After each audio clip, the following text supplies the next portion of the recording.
Kamu tahu nggak sih apa itu jin keturunan?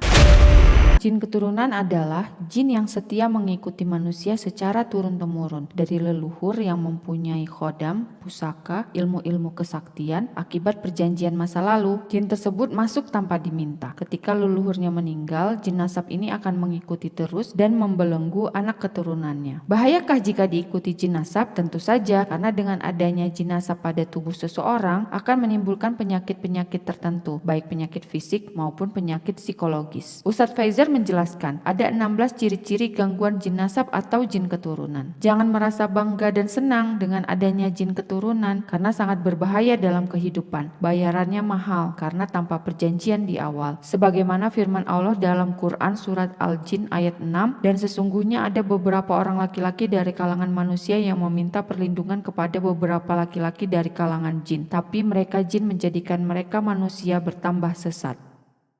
Ciri-ciri gangguan yang disebabkan oleh jin nasab atau jin keturunan menurut Ustadz Faizar. Berikut ini beberapa penyakit yang disebabkan oleh jin nasab. Kenali ciri-cirinya agar bisa segera diobati. Pertama, perubahan kestabilan jiwa. Memiliki emosi yang tidak stabil, mudah marah, kesal, bahkan gampang mengamuk untuk hal-hal kecil. Mudah depresi, gampang putus asa. Kedua, memiliki penyakit serius di area lambung dan pencernaan. Sering sembelit dan susah buang air besar, mudah masuk angin, sering diare, buang air kecil tidak tuntas, gampang ngompol. Ketiga, menyerang titik saraf, pusing terus-menerus dan nyeri pinggang berkelanjutan, sulit fokus pada sesuatu. Keempat, menyerang pernafasan, asma, kesulitan bernafas, sinus. Kelima, impotensi temporer. Keenam, masalah pada siklus haid, sering keguguran. Ketujuh, menyerang bagian kaki, sakit lutut, kaki sering dingin. Kedelapan, rambut menipis sampai botak, khususnya terjadi jika masih muda. Kesembilan, telinga sering berdenging.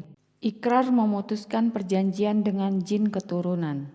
Disebabkan adanya perjanjian yang pernah dilakukan oleh leluhur, maka perlu adanya ikrar pemutus perjanjian agar siklus jin keturunan berakhir. 1. Doa perlindungan. 2. Ikrar pemutusan perjanjian. 3. Deklarasi permusuhan dengan iblis. 4. Penghancuran ilmu batil.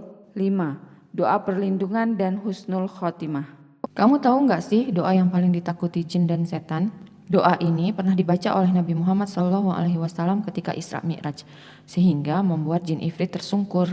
Dikisahkan ketika Rasulullah dalam perjalanan Isra Mi'raj, jin ifrit datang mengincar beliau sambil membawa api.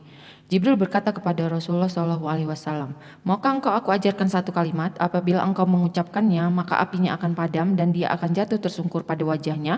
Maka Rasulullah berkata, "Ajarkan aku wahai Jibril." Kemudian Jibril berkata, yang artinya, "Aku berlindung dengan kemuliaan Allah yang maha dermawan dan dengan firman-firman Allah yang sempurna, yang tidak bisa ditembus oleh orang baik maupun orang jahat, dari keburukan yang turun dari langit dan dari keburukan yang naik ke langit dan dari keburukan makhluk yang ada di bumi dan dari keburukan yang keluar dari bumi dan dari fitnah siang dan malam dan dari kejadian yang datang tiba-tiba di siang dan malam, kecuali suatu kejadian yang datang membawa kebaikan, wahai Tuhan yang maha pengasih."